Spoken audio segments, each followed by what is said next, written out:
guys. Scream! Pterodactyl masses! Okay. The silent scream. Guys, we're here for a special bonus surprise. Holy shit, let's fucking do this episode of Fancastic, the fan casting podcast, where we fan cast all your favorite fantasy, romantasy, and fiction. I am your host, Loretta. I'm your other host, Emily. And we are here riding the coattails of the very shocking, highly anticipated Call Her Daddy, Sarah J. Maas episode. Holy fuck. Holy moly. We got what we want. I mean, we got some things. We're getting ACOTAR October 27th, which by the way is like both of our sort of wedding anniversaries. So like go us. Amazing day. And then also like 7.5. She wasn't clear about the numbering system of the next 4 books, but we know that there's going to be 4 books. 4 books. October, January, and a date TBD sometime next year. Next year. Okay, and so here's where I'm already getting confused online because people have been like, okay, the first book coming out of these next installations, right? So she was sort of referring to this as like a new project, like to get the story out, which was interesting. And I think she was... Yeah. Okay, me too. Okay, I have a theory too. Continue. I think she was very clear that Thera and Rhys's story is kind of over. Mm-hmm. Like, they're settled. They're happy. They're running the kingdom. They're great. They're great. Oh, the court, sorry. Yes. Right. Nesta and Cassian, they're pretty solid, too. I feel like there's a couple of things, but, like, she's good without having her powers now. And, like, that is not less than. That is something she said about women losing their powers. Did you love that? I loved it. They are not less. People are so quick to be like, why do women always got to lose their powers? And I was like, maybe because if the men lost their powers, they would be fucking worthless. But the women succeed and they win and they solve the problem even if they don't have magic because women are fucking amazing. If the magic is taken away, it does not take away from the badassery that women are. And I love that she just there's so many like soundbite like moments that she said that like blew my mind. But okay, so going back, I feel like the Nesta Cassian thing is like in a decent place. So obviously we have, and this is my theory, we have Elaine, we have Azriel, we have Moore, and we have Lucian. Mm-hmm. Those are 4 stories that we need to be told. And I think all of those, so 4 books, and all of them interconnect. Moore somehow connects with Lucian because of his family and the Autumn Court and Eris. Is that his name? Yeah. Eris. Yeah. Right. And there's like a story there. Plus Moore connects with Azriel. Azriel connects with Elaine. Elaine connects with Lucian. Like, I think they are all interconnected. And when she said, this story is going to be thousands and thousands of pages, and she doesn't... You texted me this. She doesn't want the glue to hold her back. I don't want to be controlled by the mechanics of glue. I don't either, Sarah. Write the longest book of your life. Write it. Write it. Yes. And I love that it's like going to be like, it's the ACOTAR series. And so I think that's confirmed to us that like ACOTAR isn't just a linear story. It is a world. And it is stories within. And so that's my theory is I think the 4 are the 4 of them. And it's going to be the same story from all of their points of views. Not like the same thing happening, but POV. But I think like where they are in the world and how they are all interconnected. And we're going to get some resolve of like who's really a mate and who Moore really is and what her powers. And like all of that's going to come out with this like 4 thing. Online, people have already posted that, and this is where I just get like so frustrated at Bookstagram stuff. Sometimes it's like, sometimes just shut the fuck up, like respectfully. October 27th is going to be the next one. January 12th is going to be one, and somebody said it's going to be one with parts 2 and 3. 2 and 3. She said that. Yeah. Yeah. The 1 is in October, 2 and 3 are January 12th, and then 4 is TBD. Yeah. Yeah. And so it's like 4 stories So I was like, is it so 2 books are coming out on the 12th? Or January. is it 1 book with 2 stories inside? I think she said it will be 4 physical pieces. So I Okay, think it's okay. 1 in October, 2 in January, 1 in the future. Holy shit. I Yeah. thank you, Sarah. Thank you, Sarah. We all say thank you, Sarah. And everybody say sorry, Sarah. Yeah, you were mean to that poor lady. Yeah, Um, leave her alone. Like, she's been working were hard. you in the comments in the YouTube channel? People be mean to her. Yeah, Back off. yeah. Um, my theory is different than yours. I think she said that it's a new project. Also, I'm going to preface everything I'm about to say by the fact that she said in so many words, "Calm your tits, everybody. I didn't think that hard about this shit. Like none of this is interconnected." And so, like, I'm gonna preface my theory with that knowledge. Okay. I do think Bryce will continue in this ACOTAR with the Dusk Court and her connection with Azriel, even though thank the gods that she confirmed that Hunt and Bryce are endgame and get Azriel out of here. Like, Azriel needs to find somebody who actually loves him. I'm so happy as a Bryce and Hunt stan. I'm so happy about that. But my theory is that this new project is like the Avengers Endgame style of all of these 3 things coming together, because she did pretty blatantly say that this is for the fans, like, that she is Mhm, playing into fan service, and we all know mhm. that, like, the Bryce going to the Night Court at the end of Crescent City 2 was for the fans, like, was very fan service-y, so I feel like that will continue, and I feel like that's maybe why it was new. Mhm. My theory for a really long time, this is not relevant to any of what we learned today, but I just like to say it out loud, is that I think that Moore is evil, and I think Moore is going to betray the Night Court, and I think that will be dope. Because she said she I likes to write interesting things, and that's yes. interesting. And okay, so there was a question that she asked about, and she did volley it of like, um, I did not like next. I did not think about this. She asked like about Maeve being like who she Yeah. really is and like what that is, and it's like, is there a world where more is like connected to like the Valg, and Mhm. like there's like something there.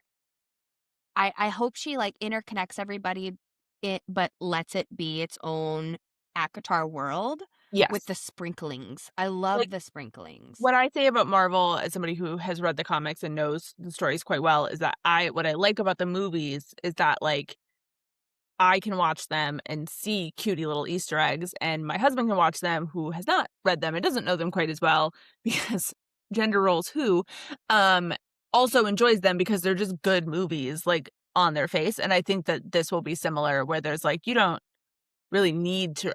I will say I do think you need to read like, Yes. I'm not one of the people who's like, "You don't have to read Crescent City." I don't know if you have to, but, like, you should Yeah. because Yeah. it's amazing. Fully agree. Also, I realized my microphone is, like, not in front of my face. It's fine. It picked it up. I'm sure it's fine. We've been recording for 12 minutes. It's fine. I was too excited. I was like, "Ah, ah." Um Yeah, so I think Bryce will stick around. I think Bryce has something to do with the Dusk Court. I think, like, the Asteri had to go somewhere, and clearly they had been in what is the whole of ACOTAR called? Not Valaris, the Night Court, like, the whole Prythian. Had been Prithian, in, yeah. Prythian before, so, like, what would stop them from going back? And also, if Moore is evil, maybe she lets them in. But also, like, stop thinking about the shit like, is Right. Fury the assassin? No! Of course No. she's not! No. Fury Like, was, just like, 12 when she wrote Throne of Glass. yes. Like, these Like, are she not wasn't. connected. No, and, like Yeah. like, I think something that really solidified that, like, she's really not thinking that far ahead. She's thinking after the fact, and, like, she is hearing what the fans are saying and is, like, writing kind of, like, to appease them, like, Mhm. loves that because Yeah. her telling us that, and I'm gonna let you talk about, like, how you feel about the Tamlin redemption arc because I know that Oh, you loved saying that, but yeah. her saying that Rhysand, when he shows up in the way that he does, she didn't plan that. Yeah. It just happened. It just came out of her, and she was writing and she went, "Oh, it's not him, it's him." Yeah. And I love that. I I love that she, like, gives into that, and she's just like, I'm gonna let the characters tell me where they wanna go and what they Yeah, want to do, and, like, do they think that that really terrifying stranger in the woods is hot? Probably. So probably, let's see yeah. what that's like. Yeah, and I Um, love that, like, her original thing was, "This is a cutesy Beauty and the Beast, Tamlin and the Beast and whatever," and boom, here's where it came from. So it's like, it explains, like, that shift of, like, "Oh, he's really not who you thought he was," and hearing her right. say, like, how much and I'll, like, I'll to lead into your Yeah, feelings on Tamlin's redemption arc, women have come up to her and said, I left my abusive husband because of this character, because of Tamlin and Feyre, and it gave me the strength to do that, like, without magic, and thank you for that." Like, how fucking cool. really cool. Yeah. Colleen Hoover could never. No, fuck that. Fuck Like, her. what? Um, yeah, I am obsessed with her comment about Tamlin, and I think people are really quick to dismiss, like, fan service and, like, writing for the fans, but, like, there's a difference between, like, doing that in a pandering way and doing it in a way that's, like, caretaking of your fans', like, well-being. And what she said, for those if you didn't listen, you should go listen to that podcast before you listen to this podcast, otherwise, what are we talking about?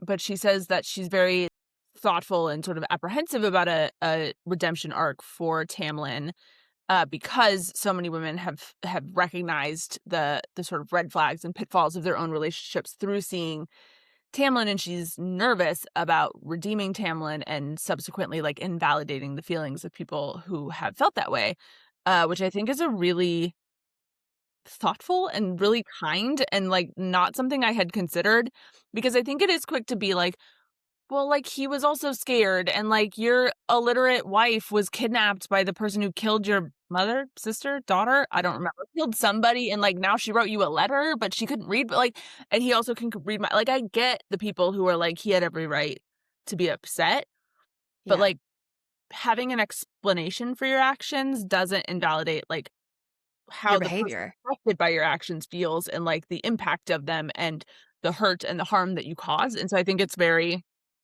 was really, heartwarming to hear her be so thoughtful about, like, how that could impact the majority women who read and listen to her books. I hadn't thought about that, and I'm really glad that she had. Yeah, Yeah.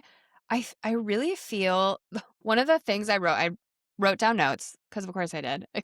Also, October 27th, all caps.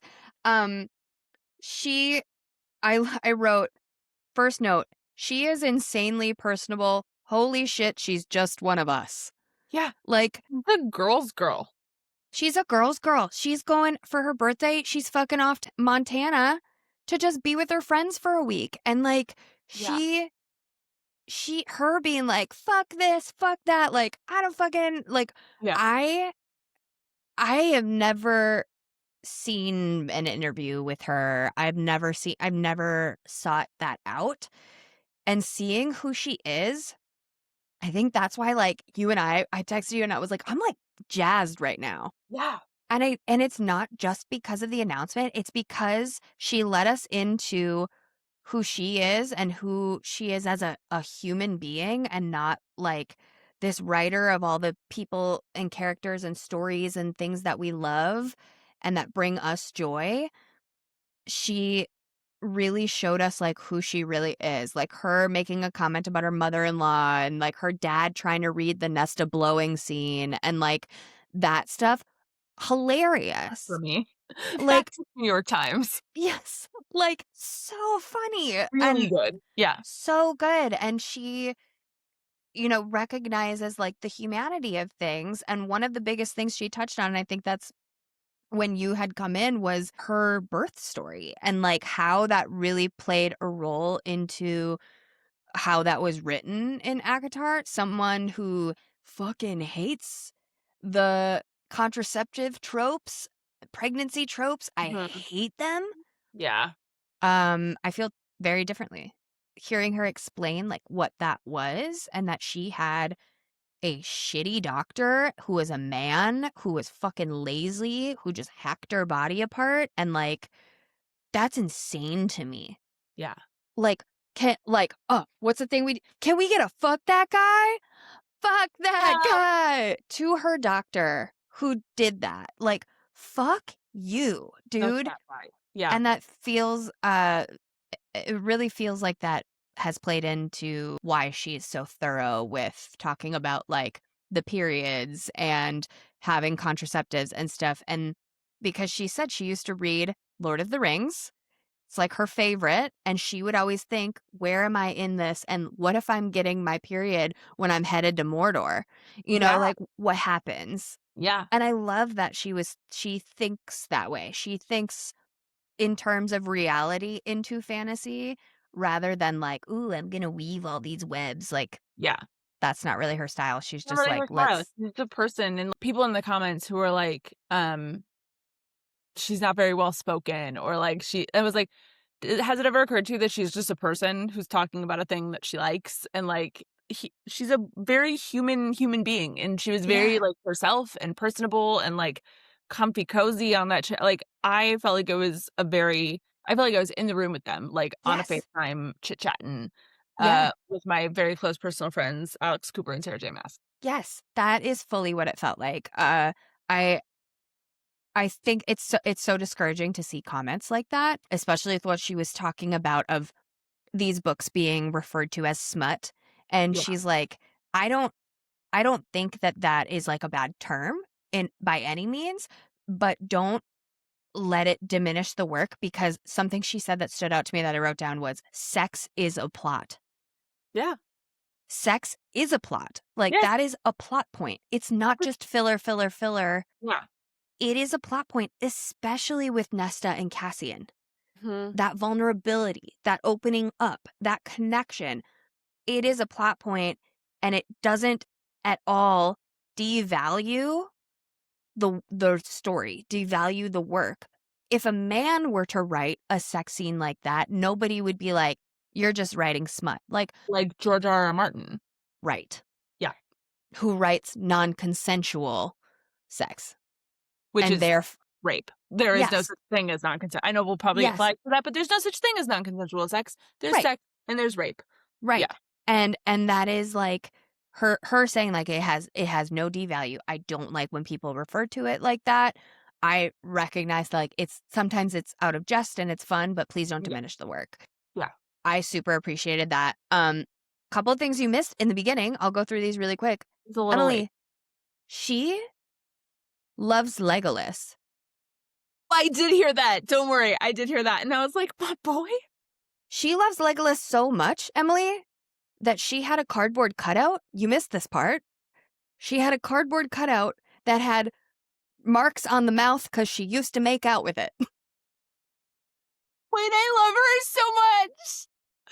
Okay, I think that there's a really defining moment in every like fantasy, like Lord of the Rings girl's life where you love Legolas as like a teenager or preteen, and then you love Aragorn. Like there's a transition between the two, but like Yeah. as a teenager, I was like, Legolas is the most beautiful human being that I've ever seen in She my said entire life. she said that she loves him because of his name. Like that's why she takes Yeah. such care to put names into like Resand and Wait, like what those names mean.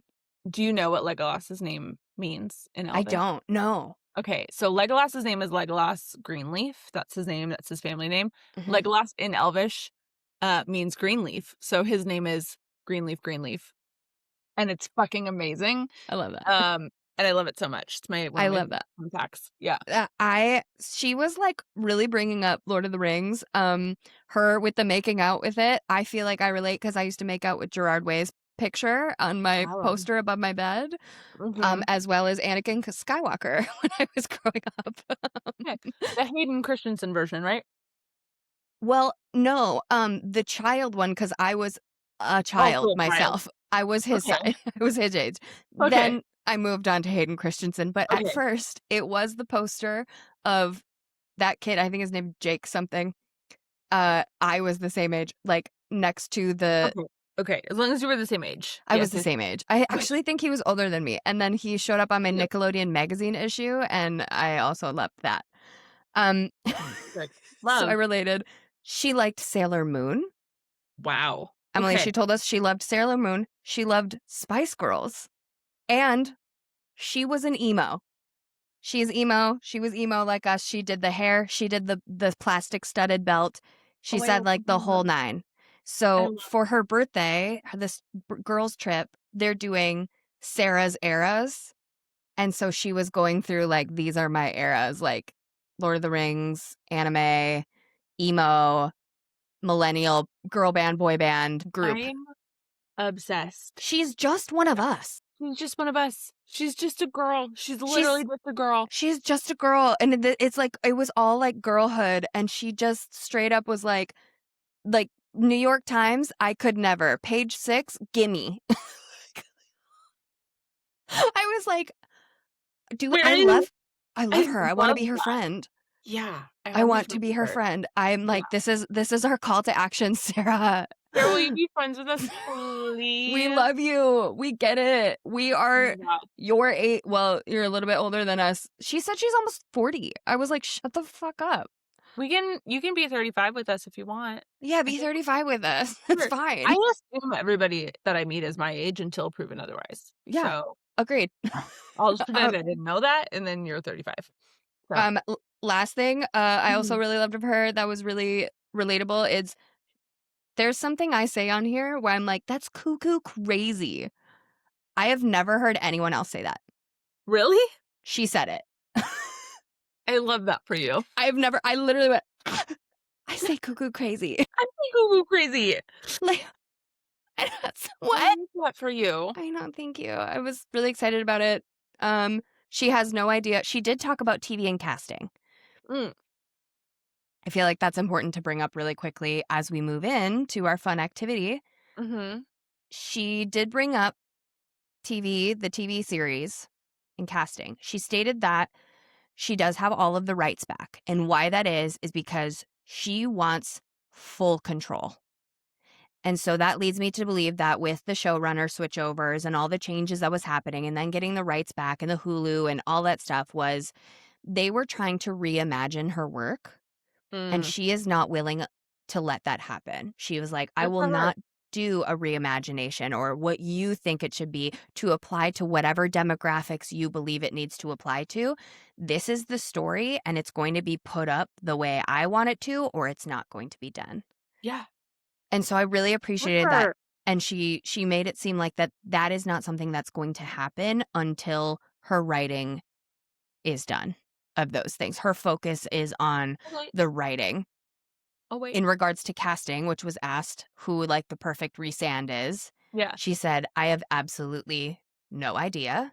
Honestly, valid. He's the hottest person who's ever existed. He's magical fae. He has violet purple eyes. Like, right. Who the fuck is that? Who the fuck is that? You and I cast Tom Doherty, and I had to I talked you into it. Yeah, you did. You talked me into it. Because I went with a model who I don't know if he can act. I think you should just slap model's face onto actor's face. Onto actor face. Or I do genuinely feel like it could be an actor who's like lightly touched by CGI. Like how they de-aged Mark Hamill in the Mandalorian series. Like just, this is probably bajillion dollars, but who cares? Just like magic up somebody a little bit. Like nobody in the real world is that hot. No. And like, I feel like at this point, it's sort of like untouchable. Like there's no one is that hot. No. Like and nor should they be, because you're supposed to be so like, this is so unearthly and so fae and so like magical that it shouldn't be just a real person that I can then go run into at CVS, like that time that I bought tampons in front of Chris Evans. Like that should not be. You did what? Yeah, in like my second week living in LA. Yeah, but like that shouldn't be able to happen. I don't want to be at a CVS with Rhysand. We are moving past that too quickly. Yeah. What happened? Excuse me. I would have died. I would have been deceased. He was in front of me and I didn't realize who it was until he like turned and went we were in one line and then we like went to different cash registers and then I was like, oh, what? So fucking wild. That's fine. I'm not gonna ask any details. We're out of time. Well, that's it. Say goodbye, everybody. What a It was bomb drop. on, like, a lunch break from the Barnes& and Noble that I worked at the Yeah. time, so I had to, like, go back to work, and I was like, "I am unwell." I would have been, like, shelving books upside down. Like, Yeah. And I had to go, uh, like, work in the I was, like, in charge of the children's section, and so I had to go, like, talk to small children, and I was like, "I don't wanna talk to you. I wanna go talk to Chris Evans. come back. Come back later." Come back later. Yeah. Come back in 5 to 7 days. 5 to 7 business days for me to calm down from that moment. Holy shit. I have Um, so many stories from that Barnes& and Noble because it was in Studio City, and that was, like, where celebrities went. You can cut this out, but Angelina Jolie would do story time there with her kids. I met David Tennant there. holy shit. Fucking wild. Wild place to work. I'm not cutting any of that out. This is Yeah, all it's very the Barnes& and important. Noble on Ventura and Laurel Canyon in Studio City that's in an old movie theater. Oh my Fucking god. dope. Um, we can Mm, go one day. let's go. I will pretend that I never worked there because I think Mhm. there's a manager there who still works there who I hate. We'll we don't know them. We don't know We'll them. in Who the are great you? words of Mariah Carey, I don't know her. I'm sorry to this man, but I do not know her. I do not know her. A Kiki. I'm sorry to that man. I'm sorry to that man. Sorry to that man. I feel like that's it. I mean, I definitely took Yeah, other notes. She did a fuck, marry, kill and wants to just fuck them all, fuck which I love everybody. that. I loved that she's sick of the, like, Aylin, Feyre, Bryce, and she was like, they wouldn't fight. They would go get in and out, which is They would very true. Those girls they are sick of would. fighting. Stop They making don't them fight. stop putting women against women. Like Yes, the with the fuck, you exception of guys. Manon, none of them like fighting. They just Yes, did it because they had to save exactly. the world and the men were dropping the ball. I Uh, love that she said Manon is in therapy right now. yeah, Like, good. Jump in yes. to our Let's sneak jump preview in. of it. Okay. Let's jump in. We're doing Emily, you tell them. We are doing a sneak preview of a book that we were meant to fan cast many moons ago, and we didn't, and now we are, and it's great because it's very timely. But we also found out about this podcast pretty recently, the Call Her Daddy one, not ours. Obviously, we know about that. So we're doing a sneak preview of this book, and that book is Crescent City. Crescent City. Gotta Crescent keep it in City! the mass universe, mass verse. I refuse to refer to them as House of Earth and Blood. Like, to me, the first book is just called Crescent City. I don't know what every time I see the HOEAB, I'm like, what the fuck is that? Not a clue. But it's the first Crescent City book, apparently. I'm gonna go a really quick, like, 4 bullet points of Crescent City. Hell yeah. And I'm trying to get all of it in because this is the part where we always talk forever because these books are amazing. Okay, really quick. I wrote bullet points and I'm gonna read them. Okay, the series follows Bryce Quinlan, a half-fae party girl hiding sharp intelligence and a deadly power whose life shatters after her best friend Danica is brutally murdered. That's not a spoiler. It happens in the first, like, 4 chapters. It is Literally. literally the plot of the book. Then a demon begins killing in her city of Lunathi, and people be dying all over the place. I'm Bryce acting it out. Thank you. This is really helpful, actually. Bryce is pulled into an investigation that uncovers ancient magic, political corruption, and her own star-born destiny. Across the trilogy, Bryce embraces her power, challenges oppressive rulers, crosses worlds, and fights to dismantle the systems that are in control, all while redefining loyalty, friendship, and chosen family. The people that we will be fan casting today in our sneak peek, we will just do 4 of them. You will get all of them later. The 4 we are doing is Bryce Quinlan. Don't worry, I resisted the urge to cast myself. I cast a real person, a real actor, but Listen, I would have been okay with it. you could cast me if you wanted to. And Danica Fendier, her friend. I'm going to put friend in quotes because I have thoughts about Danica's role as a friend. Sometimes she was not a good friend, Okay, and I will go on the record to say that.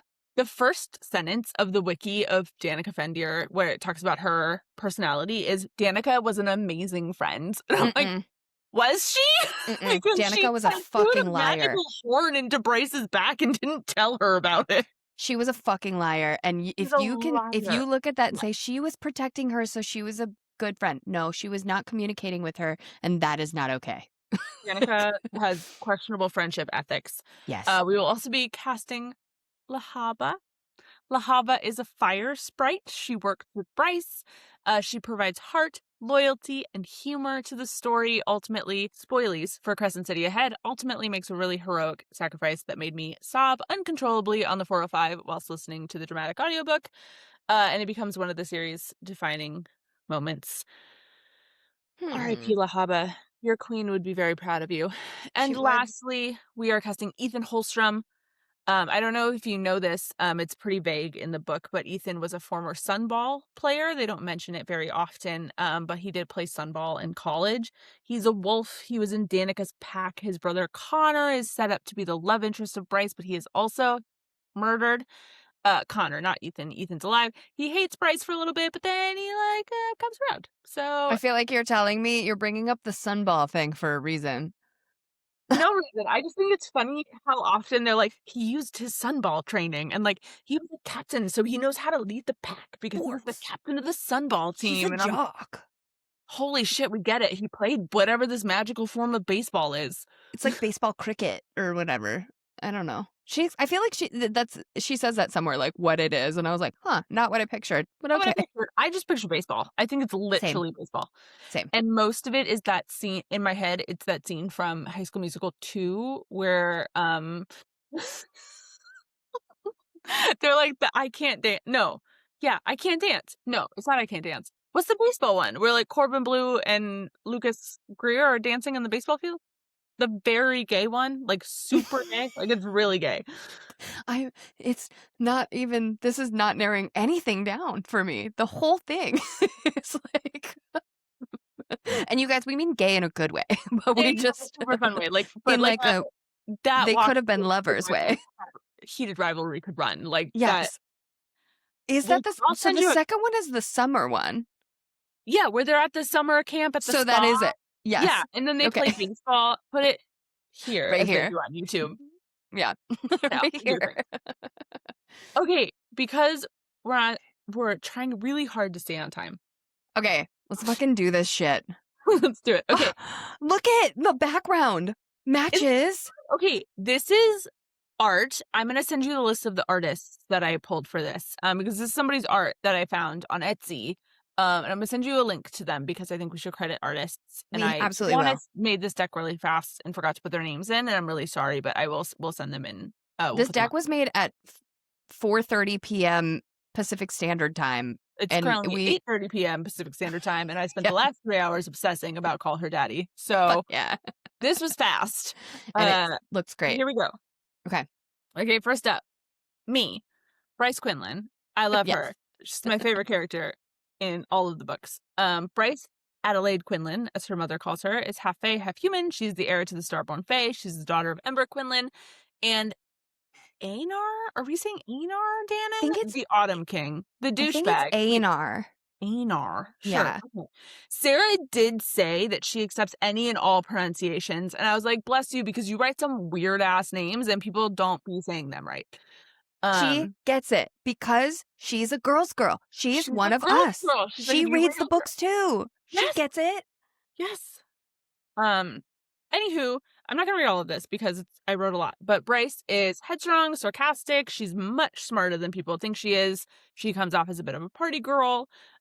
She's very strategic. Ruth describes her as soft-hearted yet ruthless, scheming yet impulsive. She is reckless to the world, but fiercely self-controlled underneath, which is why I love her. In terms of her appearance, she has gold freckled skin, long wine red hair, and amber eyes. She has pointed ears, hinting to her Fae heritage. She's curvy and striking. She's one of the few female main characters that is not hasn't eaten in 20 years and is the thin as a rail, but somehow can wield a broadsword. And Yes. I like that she is actually like a substantial human being. Curvy and striking. She carries a back tattoo from Danica, and she also has an 8-pointed star on her chest, which glows with her starlight power. Yes. This is some of my favorite art of her. I just love her so much. Cute. Look at her Jelly Jubilee shirt. Looks just like yours. I know, it's so cute. It's perfect. Okay. Are you ready? Yes, I'm ready. Okay, ready, set, go. Oh! Oh, Wait, this is your friend! this is my friend. This is a real human person who is not actually Bryce Quinlan.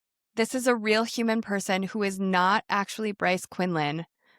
Okay. I'm obsessed with yours too, so I'm very excited to hear this because she's gorgeous. I have my friend who I met while working on a show with the Los Angeles Football Club and Angel City FC. Her name is Haley Graves. Haley, I told you I would do this someday, so I'm tagging you in here, girl. Today is that day. It's happening. She is, to her core, Bryce Quinlan. I Mhm. cannot. She not only does she look like her, she has waist length, wine red hair. She is stunning. Girl, you are just goals. I love her so much. She also is a photographer, the official photographer for the Detroit Tigers baseball Wow. team. Wow. So Like she Sunball. works with Sunball players. And she is just, she truly is one of the sweetest people I've ever met in my whole life. We had her as one of the hosts for the Angel City FC podcast that I was the production manager for with XRM Media several years ago. I knew her as a blonde. Her and I were like in a sketch together for something for one of the things. It was kind of a crazy podcast.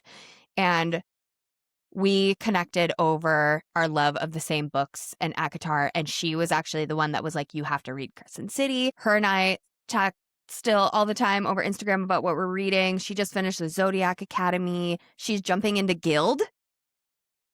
Yes. I posted our episode and she goes, oh my God, I'm just starting Guild. Yeah.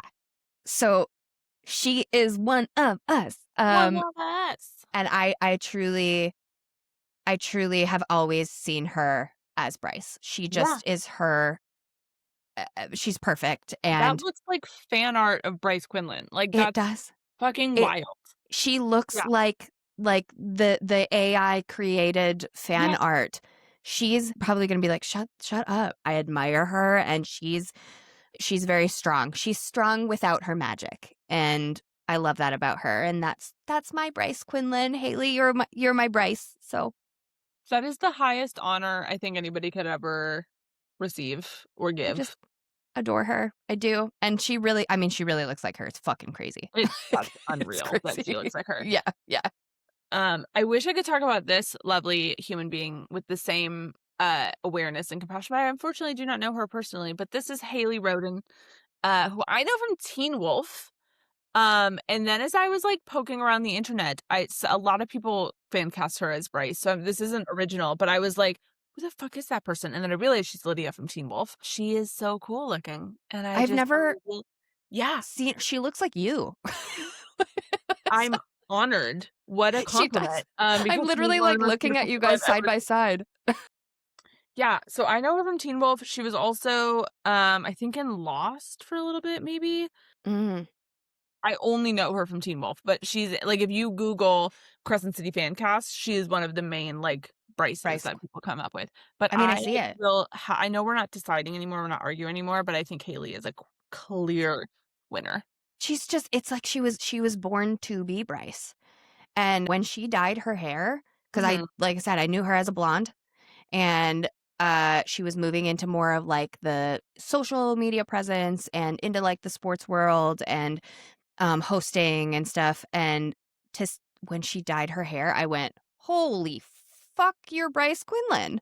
Yeah, And crazy.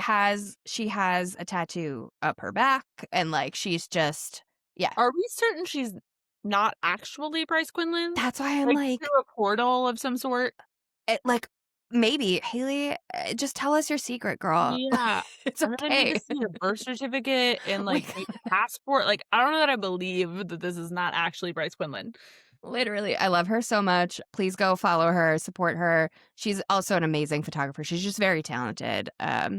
So I'm glad you like, we're not picking, but like how do you, How do you compete? and she's like a real person. Not that That's actors aren't real persons, they're all real people, but no, you but know, like, yeah. it's crazy. Danica. Do you want to read this one? Yeah. Okay. Danica Fender was the alpha of the Pack of the Devils and Bryce Quinlan's best friend, argued. Her and Unquote. her entire pack were fucking murdered.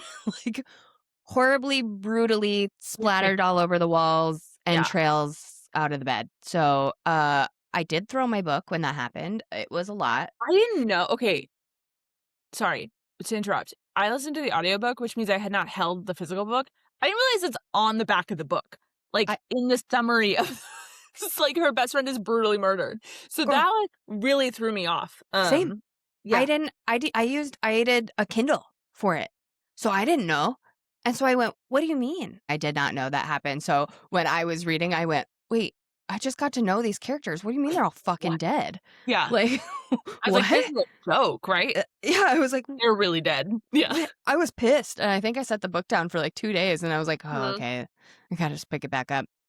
So Danica was a fierce, magnetic alpha, swaggering, joyful, instinctively protective, a skilled leader, a total badass. She defended her friends without hesitation and refused to let critics, especially Sabine, who was Her her mother. mother. So basically, Danica, uh, she got into some shit Mhm. behind the scenes. Like, And for a good cause, but you gotta, like, leave a journal or something you of, gotta like tell somebody what you're doing because now you have wreaked havoc on everybody you love. And she like knew she was gonna this could possibly happen to her. And so Mhm. she set it up in a way that Bryce would have to Yeah. solve this and then left out a real big part, spoilers here, guys, that she found her mate who was a hellhound. A hellhound, bloodhound? Hellhound. No, a Is it a I don't bloodhound? remember, but, like, presumably a bad guy. Like, you A think bad that he's evil. Like, you think that he's Yes. on the wrong side for the Right. entirety of the book. Yeah. And he is not, and like did not even tell Bryce that she had met her mate and like any of these things. So that is where I don't think she's a very good friend either. For me, I But couldn't get past the horn. Like, she ground like, if you're watching doing that, you know the plot, but, like, she ground up a magical horn with immense magical power and tattooed it into Bryce's spine after getting Bryce blackout drunk, so she didn't know what was happening, and didn't tell her that she now had the power of this, like, magical artifact in her body. she That literally put a target on her friend's back. yeah, literally. Literally, like in just words. Fuck. Appearance, she had pale skin, caramel eyes, silvery blonde, corn silk hair with highlighted with streaks of rose, amethyst, and sapphire. She had a slim jaw neck tattoo. She's a fucking badass. And Mhm. she is the one who has the leather jacket that says, "Through love, all is possible." And that is the jacket that Bryce wears. It belonged to Danica. Who the fuck we got? Okay, ready, set, Yeah. go. Oh, I think Kara's a better actor, though. Like, I think my problem with Kara was that she looks like Danica, but I don't think she's that good of an actor. I agree. She's not that But good of an actor, Samara but was an she does amazing look like actor, her. especially in my favorite genre of horror movies, which is the girl get out of there horror movies. I gotta tell you, when I when I decided that this was going to be my Danica, Did you I say, remembered "Girl, get you out of there"? remember you telling me that because we saw the preview for uh so it's Ready or Not Ready or Not 2 or whatever it's called, yeah. 2 and Here I Come or something, Here We Yeah, Come or I don't know. something. Yeah, Buffy's in it, that's all I remember. Yeah. You were like I was like, "Wow, yeah, I've never seen this." And you were like, "Oh my god, it's my favorite genre. It's the girl get out of there horror." Girl, get out of there. I spilled my popcorn. I laughed so hard. I was like, "What?" So, I knew you would love her, so I kinda did Right. this on purpose. But specifically, she's in, Eeny Meeny, which is like an action horror, and she's, like, wearing a leather jacket, and it's kind of, um, like, a little, like, cracked out looking. Cute. I kind of picture Danica to not be, like, healthy. Um, I see Danica as, like, heroin chic a little bit, yeah, like, same. not in a good way, like, No. yeah, because she's also carrying all of these secrets and, like, fighting this, like, undercover seedy battle. Girl is going through some shit. Like, I know we're saying Yes. she's a bad friend, but, like, She's much going like through Tomlin, your reasons for being a bad person don't always matter that much, but you need to think about your impact. Anywho, Yes. So uh, that like that's kind of like where I and she has like this really long silvery kind of purple hair in it too. And so that's where I was like, "Oh, that's exactly what I picture for Danica." So Samara Weaving is my choice, but because I picture her that way, that makes sense as to why your choice is Cara Delevingne. Because Cara Delevingne is a model and gives heroin chic, but I didn't love her in Only Murders. This is purely a, like, vibes-based cast. Maybe she could do it. She's only in 5 chapters. Listen, Yeah. she could do it. She's who I had thought of for maybe Manon. Like, she's got this sharp Yeah. look. Yeah. And She if looks she's a angry wolf, in all things. like, Yeah. yeah, I And, like like, your choice. dark, heavy brows are giving wolf to me. I think Cara Delevingne would look really hot with a neck tattoo, so Yeah. I mean, they literally look at them side by side in this photo. They have the same yeah. nose. Yeah. They could be sisters. So, same Both person, great. different font. We're definitely on the same page. Yeah. Love. Okay, next. My girl, Lahabs. Lahaba. Lahaba's a fire sprite. She's the guardian of the books at the Griffin Antiquities, and she is Bryce Quinlan's friend. Lahaba is nosy. She loves gossip. She loves trashy TV. But she took her job very seriously. She kept the books in line. The books can move and have personalities and stuff in this book. She easily saw through others. She recognizes that Bryce has a bark but no bite, and she's very sweet on the inside. She did say that Danica was mean to her, which I think is very funny. Yeah. And had crushes on all of the men that came in, like Hunt and Brune, which honestly, same. So she, in terms of her appearance, she could fit in the palm of your hand. She's very small. She's a living flame shaped into a plump little woman with floating yellow fire for hair. She, like all fire sprites, are branded with a slave tattoo after the last war. Her colors betray her emotions, which I think is really cute. When she's flustered, angry, sometimes she would smoke in Wait, I embarrassment. forgot about that. Yeah, she turns different colors when she's embarrassed, which is really funny. But yeah, she's just a cutie little patoots. I really like this artwork. And with her in Syrinx, who's the little like Yeah. puppy character. Puppy, dog, lion thing. What is he really? He's a dog with horns and wings. He's a chimera. He's a chimera. Chimera. Yeah, I think. But anyway, I okay. trust it. Lahabs. And she's got her little couch. She's got her like cute little chaise that she hangs out on, and she watches her Fangs and Bangs on her iPad. TV show. Yeah. Love I it. love her. Since we're already doing spoilers, she saves Bryce's life in a incredible sacrifice, which if you listen to the dramatic audio, it's just really emotional. So just brace yourself. She's a wonderful, wonderful character, and I love her very much. She's so sweet. She's so sweet. Yeah. Ready? Okay, ready? Yeah. Yeah. Yeah. Okay. Okay. I have.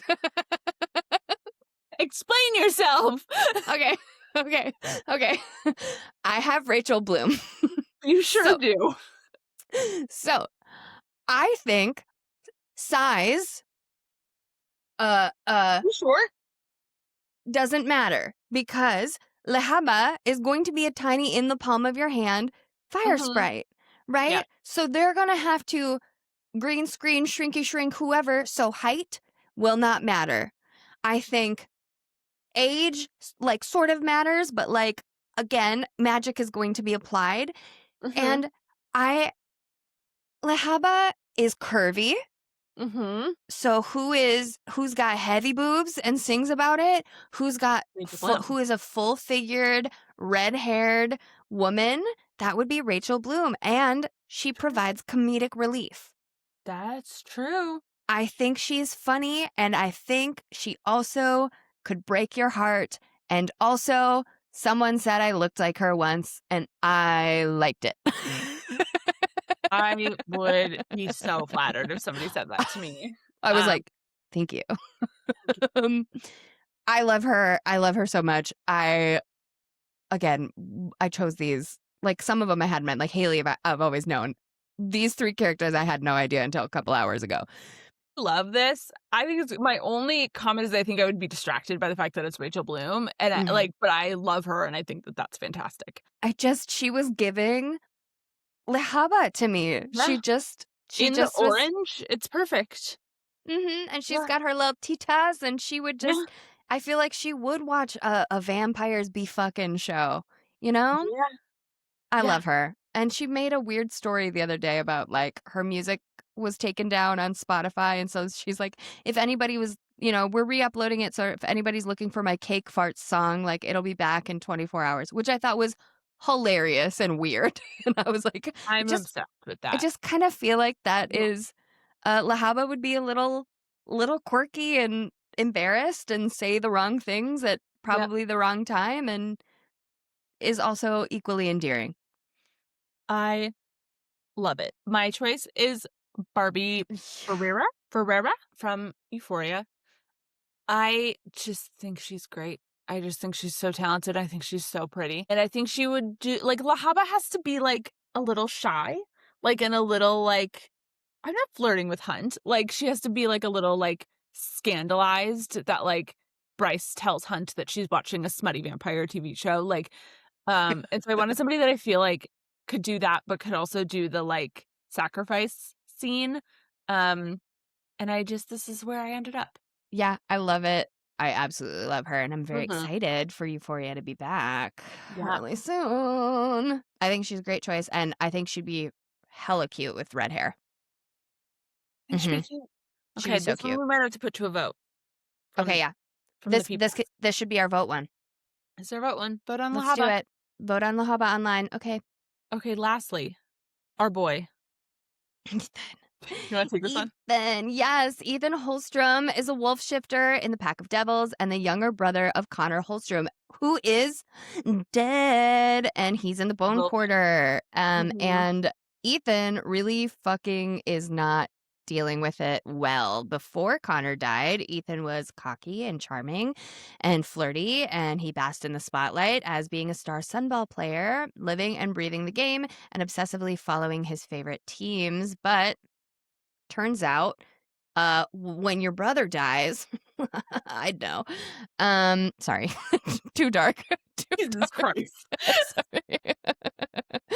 He hardened and he grew serious and disciplined, and he's kind of put in a place of like, who's taking over now, Mhm. right? Like, who is an alpha and who He, like, the bottom of the pack, and then the he whole was. pack died, and now he, like, is in charge. Yes, because he was like, it's like, I think of it as he's Prince Harry.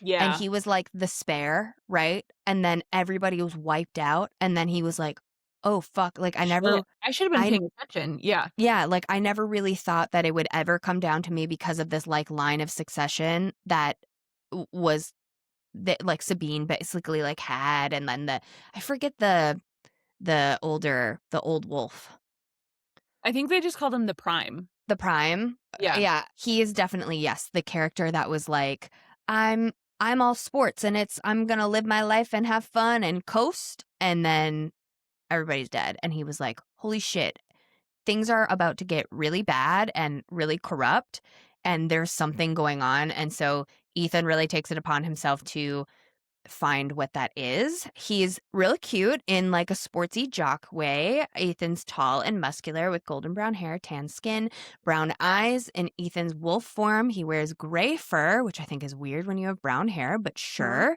That's and weird. is the size of a horse. Which is insane. This is fucking crazy. Yeah. I have to apologize in advance for my casting. I'm so sorry. Tried to cast somebody else. This is who was in my head the whole time I read the book. It's been in my head since I thought about it's this is one of the few times where I read a book and I was like, I have a very clear picture of a person in my head and it's wrong. But I'm really sorry. Are you Okay, ready? no, I'm ready for it because mine is like, nah, he fits the shell, whatever. So, I'm so sorry in advance. okay, here we go. It's all I had. It's the only thing I can see. Ethan, where you been, Loca? The whole book. This is all that I can see. But like specifically Taylor, like 2002 Taylor Lautner, like not present day. Like I need a time. This is a time machine casting. I'm fucking crying.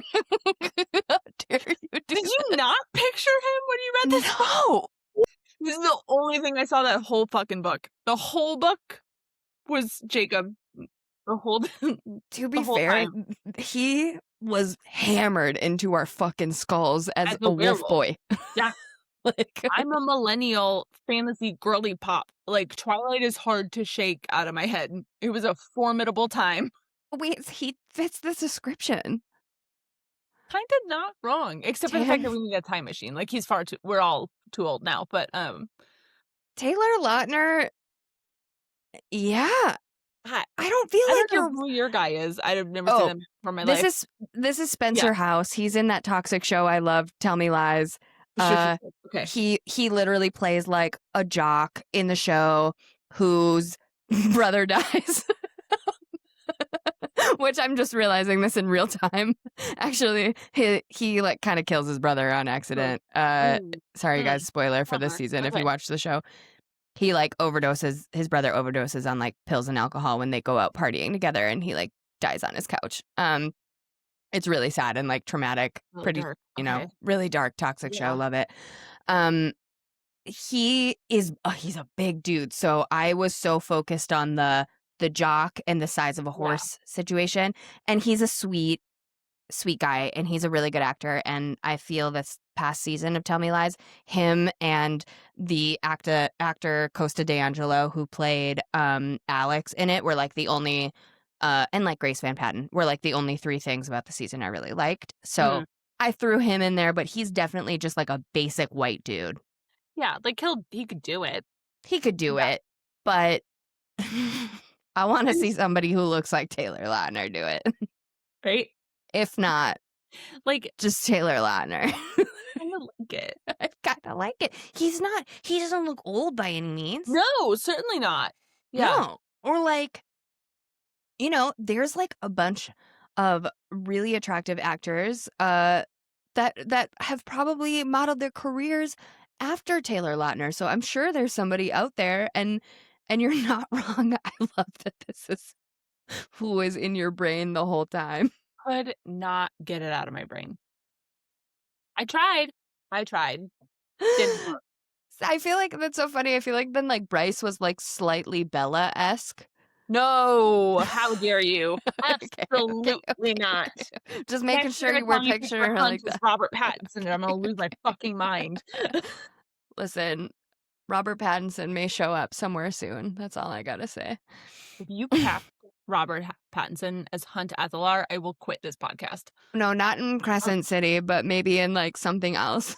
Okay, fine, valid. But I will quit, Loretta. I will quit this podcast. Please, no. Don't. It's Don't too much for me. Athalar, and I won't quit. I won't. I think I'm just gonna leave him blank and be like, I'm not taking any chances. He's my favorite. It's not worth the risk. I fucking love this. This was super fun, and I'm really excited for our full fan cast that will happen someday.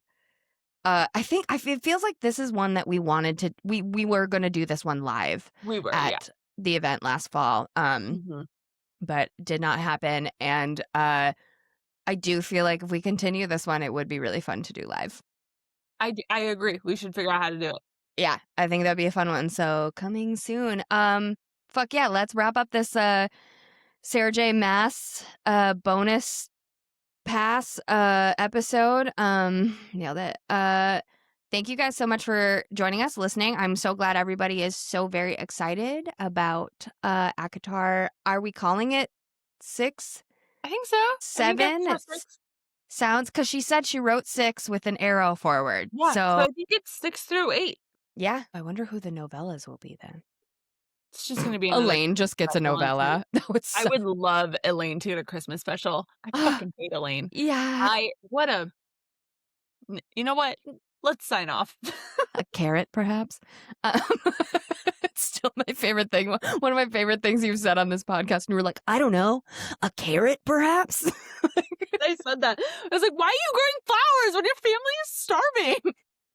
Between that and buying tampons and in front of Chris Evans and picking Taylor Lautner as your Ethan Holstrom, you're going to kill me dead on this podcast in front of everybody. I don't know why you seem so surprised that I'm hilarious, Loretta. I know you're hilarious. I'm afraid for my life at your hilarity at this point. All right, guys, let's sign off. thank you guys for listening. You are going to enjoy this bonus episode right now. It's the day after. And you'll see us again on Sunday for our regular programming. And we'll see you then. To all the she's, the he's, the theys, the gays, the shadow daddies, and the fays. Yes. Bye.